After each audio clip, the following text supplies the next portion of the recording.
Iowa. It's Lynn again from Table 128.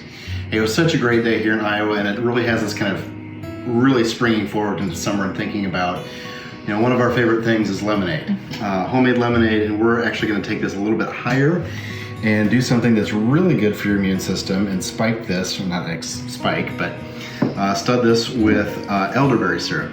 Local elderberries, local honey, tremendous for the immune system, super simple. Fresh squeezed lemons, obviously yielding lemon juice. We have some simple syrup. We'll do a little bit of ice and finish it with a little bit of the elderberry syrup.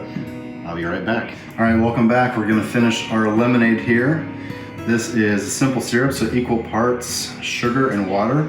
You could probably make this with agave nectar, honey, although there's honey in the elderberry syrup, so I wouldn't want to go too much on that. I'm gonna go about 2 parts lemon to 1 part of the simple syrup. So I put about 3 ounces of the simple in, so probably about 6 ounces, maybe a little bit less, maybe a little bit more on the lemon.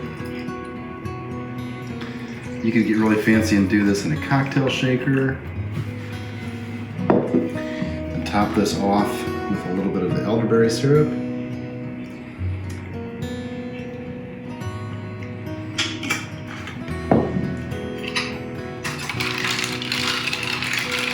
Great color on a great drink, which should be tremendous for your immune system too. Cheers, everybody.